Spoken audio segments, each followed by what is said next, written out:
Good morning, everyone. It's Ben Buckner with Ag Resource Company in Chicago. It's Tuesday, May the 20th, and so far, turnaround Tuesday has been avoided in the grain markets. We've got a calm, generally stable macro landscape. Equity markets, very little changed, as is crude oil, so that helps. Otherwise, I think we're kind of starting to more actively get into the volatility of the summer market, which we all expected. We've got early spring temperatures kind of widespread across the Midwest. That's unwanted. I think we might have our first concrete change, at least in the perception of U.S. supplies, at least, and in the grand scheme of things, context of weather markets and summer trading. This is pretty routine, but I do think it's important to acknowledge. Also, we've got, I think, a lot of other risks intact. It's going to be scorchingly hot in China, really no pattern change there. So we're watching winter wheat production and grain prices in China.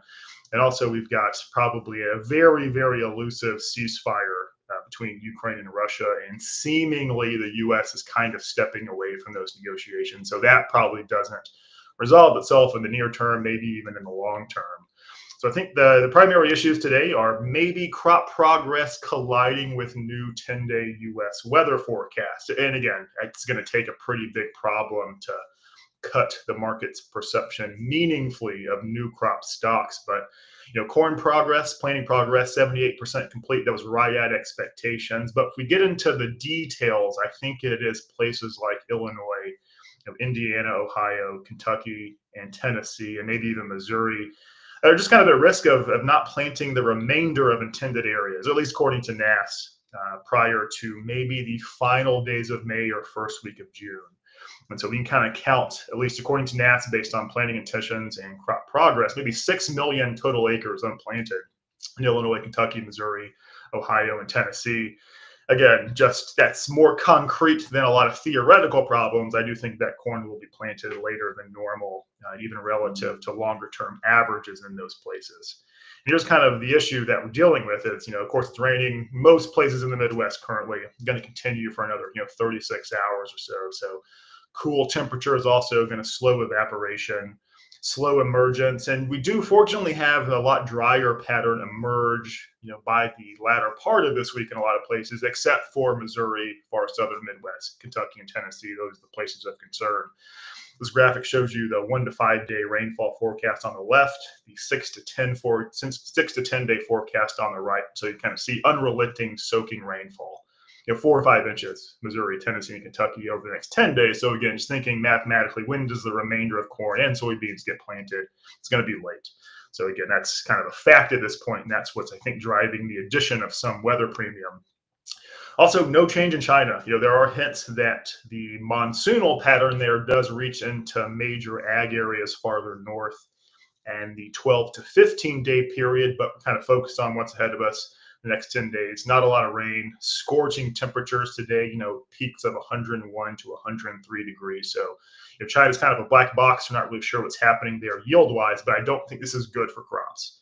In the background, we have seen Chinese corn prices, for example, rise 10 to 20%, interior cash market since January 1st. So, premiums in China are widening with respect to values in the U.S. or elsewhere.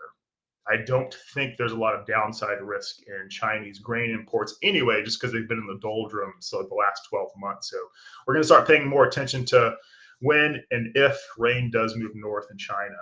I think all this is happening in the context of fund short positions. So again, later than normal plantings, too much rainfall in the latter part of May, kind of routine addition of supply premium given the summer market. But again, this is happening. Funds are now short 85,000 contracts of corn. I think maybe the bigger picture and what's leading the recovery today is wheat. And just the sheer size of the short in Kansas City, for example, this graphic's pretty clear.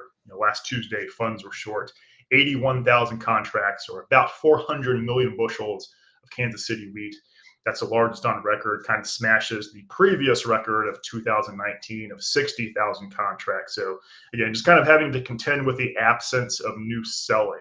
I think farmers for now are kind of uncertain about production, of course, but also protected with a lot of insurance products. So who's left to sell this market, at least in the short term?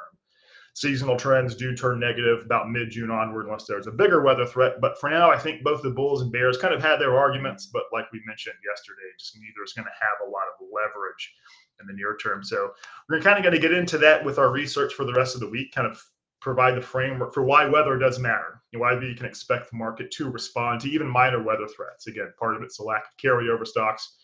Corn balance sheet globally that we'll get into in tonight's research, not abundantly supplied, even if weather is normal. So I think that is important to note. So of course, the dollar gets you in for 30 days, catches you up on all of this stuff we're providing with respect to identifying risks in 2025 summer particularly. So be sure to take a trial, hop into that if you can. Otherwise, choppy, volatile, be prepared for kind of wide swinging markets. And I think increasingly wide swinging markets as summer rapidly approaches. And so that's kind of the issue the markets will have to contend with. And of course, trade deals, Black Sea war also linger in the background. So as usual, all the best. Good luck in the markets today.